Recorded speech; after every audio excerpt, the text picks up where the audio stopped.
Finally, all of you be of one mind, having compassion for one another, love as brothers, be tenderhearted, be courteous.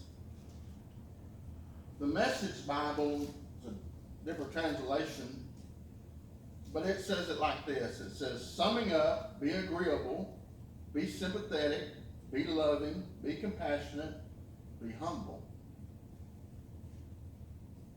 I want you to notice he starts there and he says, finally. And usually when that is said, what they're going to say after that remark is very important. They want you to hone in on it. A lot of times, I think it's 6 times in the King James Version, finally is used, that word finally. It's usually, finally, my brethren. And so he wants people to realize that what he's fixing to say is important to the Christian walk. It's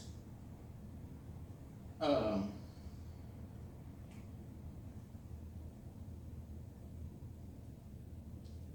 then he says, I want you to be of one mind.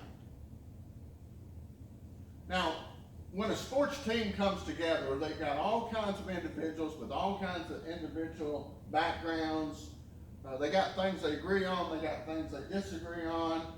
You got some prima donnas who want to be in the limelight. You got some that don't. I mean, there's all kinds of clashes can come together in a sports team.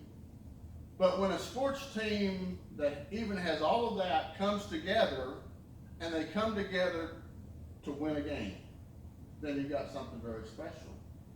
And then when you got that, when they start to come together and be of one mind, no matter what their differences are, they know that their job is to win the game, and they continue to win games, and then of course they get to the Super Bowl. It's the same thing in church. It's the same thing in any organization. It's the same thing at work. When you got different people from different backgrounds, and you got all these other things that can mess up the program, if they'll come together and have one mind and figure out, hey, this is what's important, and if we're going to reach our goal, we've got to do this. Well, that's easy to say, but then we go, okay, what are we supposed to be one mind about? What is our ultimate goal as believers? Well, he lays it out here. He tells you some very important things that we need to be. And it's things that you and I should be able to agree on. Matter of fact, I think anybody with common sense, whether they be a Christian or not, could look at the things that he lays out here and say, you know what?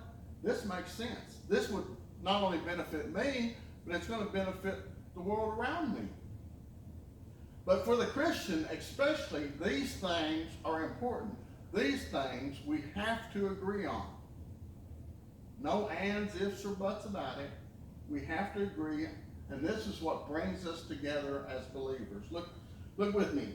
The first one is having compassion for one another. Having compassion for one another. I mean, to me, just common sense tells you, I mean, we all like somebody to have a little sympathy for us when we're going through things, don't we? I mean, I know I do. I mean, even if I know they don't mean it, I like to hear, oh, man, I'm sorry you're going through that. Yeah. Well, and why would we want to give that to somebody else? Why would we want to dish that out to other people that are going through things and struggling with things and hurting? To have compassion on them. These 2 socialists was walking down the street one day, and they see this guy who's been mugged, beaten up, just left for dead. And the one socialist looks at the other socialist and he says, man, whoever did this, they need help. Now, that may be true. They need some kind of help because they just beat a guy up. They mugged him. But I'm also thinking the person that's laying on the ground, needs help. We got to have a right perspective of having compassion. Colonel Sanders one time was flying was in a plane one time, and this kid was out of control. The baby was just crying, and the mom and the dad was doing every trick they knew to help it to be quiet, and the stewardesses were helping and trying to calm the child down, and nothing was working.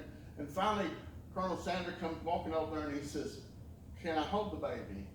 So the mom gives him the child, and he begins to rock and kind of hum to him, and all of a sudden the baby just kind of falls to sleep. Now it's quiet and peace. And as they were leaving the plane, some woman walked up to Colonel Sanders and she said, "Oh, thank you for doing that for us." And he said, "I didn't do it for us. I did it for the baby." We ought to have compassion. Then it says, love as brothers.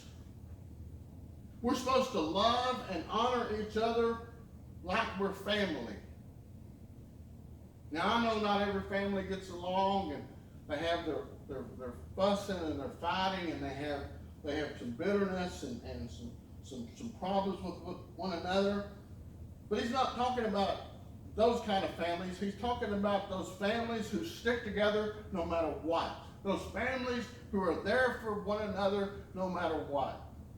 When I was in the oil field, I knew this guy, and I knew him from town, the town that Tina lived in, and I knew he was a tough guy. He was very tough.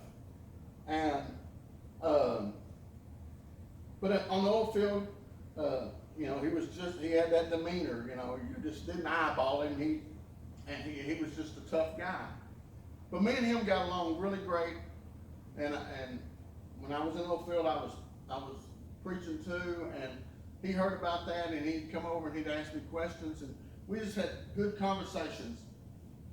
And we were moving a rig, and we were standing there talking, and he had to go do something, and another guy come up to me and go, "Man, do you know who you're talking to?" And I said, "Yeah." He said, "I mean, do you really?" I said, "Yeah, I know he's rough around the edges, and he's a tough old guy." I said, "You wouldn't want to mess with him." He said, "Oh, it's worse than that." I said, "Why?" And he said, "Because if you fight him, you got to fight his whole family. And if you fight one of his family, you got to fight him." And I said, "Well, families should take up for one another. They should be there for one another." And that's what this is talking about. This is having each other's back. We should be, especially as Christians, be the kind of people that other people can depend on. Yeah. That they can trust, that they can lean on, that they can confide in. We'll talk about that a little bit more. Look at the next one. It says, be tenderhearted. The world can make us so callous. Dealing with people can make you hard-hearted. I remember being a young man. Now, my daddy had a tough exterior, but he also had a good heart. But dealing with people, I would see the hardness of his heart a lot of times. And I thought to myself, how in the world can you be like that? Not be moved by somebody's story. But he had seen enough that, people try to manipulate you, and he was not going to be manipulated. And I understand that now, being older, being around people and working in the public as I have done before. But it tells us to be tenderhearted. And sometimes that's hard to do, especially in the world that we live in. We see all these things that are so hurtful to one another and other people, and just comments that are made. You just don't understand, or at least I don't. And it can harden your heart. But he tells us to be tenderhearted. It's not That's not compassion. Compassion is feeling sorry for somebody, but being tender-hearted it means to be approachable. In other words, be that kind of person that somebody else that may not know you very well can sense that they can come and talk to you. That's what that means, to be tender-hearted, to put off that vibe of, hey, I'm there for people who need me. That's kind of opening up yourself. It's bringing down those walls that many times we do. We put up walls so that people don't get close to us. But it's letting those walls down to be vulnerable, to be an easy person to talk to. Be courteous. Now see, these are all common sense things. He's saying be one-minded. In other words, when you think about these things, have the same mind, have the same thought. Hey, this is how I'm supposed to be. This is how I am supposed to act. This is the attitude I'm supposed to have. Be courteous. And it's a simple, y'all, this is the most simple thing to do. When you're standing in line and you've got a basket full of groceries and somebody's standing behind you that's got 3 items, and you look over there and you see that the quick checkout is a mile along, just turn around and go, please go in front of me. It's that simple. It doesn't take much time. To be courteous is not get aggravated when you're standing in line and somebody's having a problem with their card, or they can't check out real quick, or the cashier's having a problem. I mean, I went to Lowe's the other day. Now, most stuff I do with my card, I do it online. And you push a button and everything's done. But the other day I had to go to Lowe's and I had to use my card. I put my card in, put my PIN number in, and it rejected it. And I'm thinking, no, I know I got more than enough to cover what I just bought. Guy comes over there. Now we're there 10 minutes at least. Thankfully nobody was behind me, but he didn't get frustrated. He didn't go, you're stupid. Are you putting in the right PIN number? But he did say, are you putting in the right? And he said it real kindly, real nice. I thought, maybe I'm not. And then I remembered, yes, I had changed it just recently. So I put in that PIN number, and of course it went through. But just courtesy to people. Just have patience with somebody. If you're going down the road and somebody's trying to get out of the parking lot, and a lot of times we see that person and they're trying to get out of the parking lot and nobody's letting them out, just give them a little room to get out. I want you to have this in the back of your mind. That few moments that you stood in line a little extra may have saved you from being somewhere that a crash was at.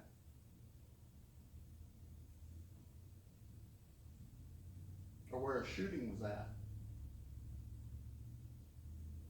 God may have put that roadblock in your way to protect you. I want you to think about that.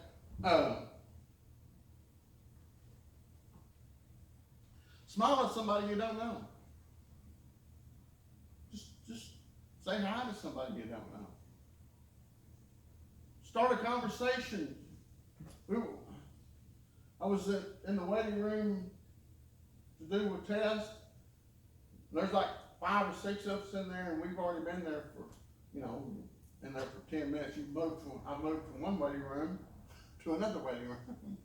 So now I'm in there for 10 minutes, and this one guy starts a conversation. And we just all kind of chimed in, and it was an amazing time. Matter of fact, when they called me back, it almost it didn't go because we were having such a good conversation.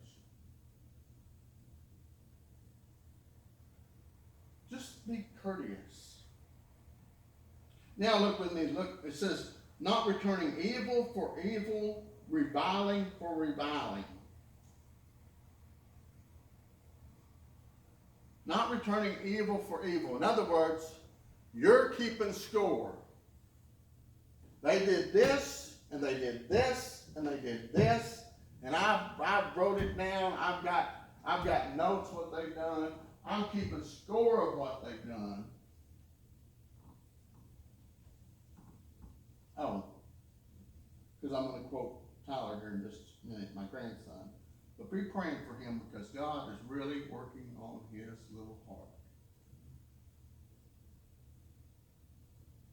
But when his dad or Jennifer brings up something that's happened in the past, this is what he says. Now, I wish I'd have asked him, but I know it's either one of these.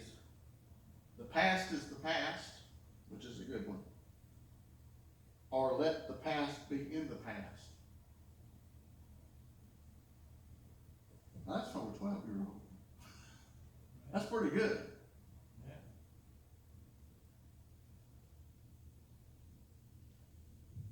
Love doesn't keep a tally of wrongs. It doesn't say, well, you did this, and you did this, and you did this on such and such date.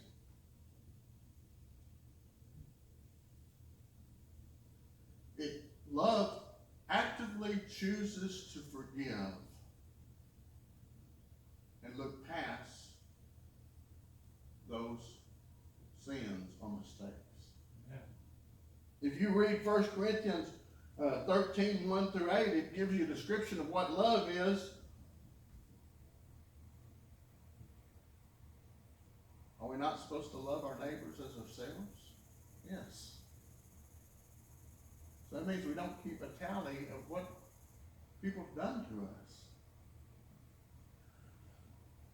Reviling for reviling. In other words, an insult for an insult. You insult me, I'm going to insult you. Trading insults will never accomplish what you're striving for. Yes, you may be smart and quicker on the draw to say an insult, but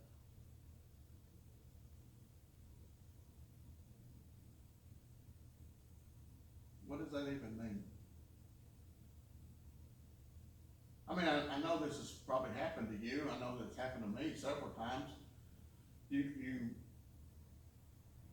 leave an argument, and it may be days, it may be a month later, and then something pops in your head going, man, I wished I would have said this. That would have been a good comeback.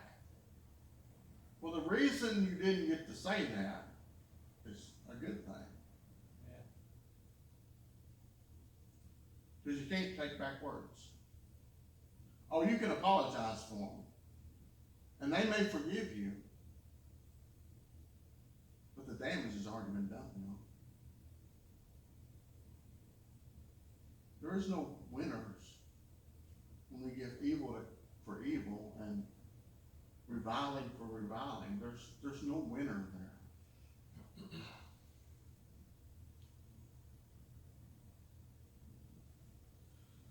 Look at verse 9. It says, not returning evil for evil, reviling for reviling, but on the contrary, blessings, knowing that you were called to this, that you may inherit a blessing. Now, the Message Bible says it like this. That goes for all of you. No exceptions.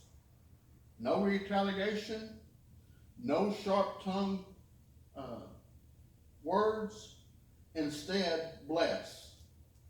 That's your job, to bless. You'll be a blessing, and you'll get a blessing. So you want to receive a blessing? You want God to bless you? Want God to bless your family? Want God to protect you? Want God to watch over you and take care of you? You want God to help you? Then you be a blessing to somebody else. Amen. If you'll do that, if you'll be this one mind of how to act and how to prepare ourselves. We live in a society that does not know how to behave themselves in public. They just don't. I'm sorry to say. But this is what needs to be taught in our churches. How to live a Christian life that will change individuals and will change nations. If you want to receive a blessing, you have to be a blessing. Let's all stand. We have a song of invitation, page 316.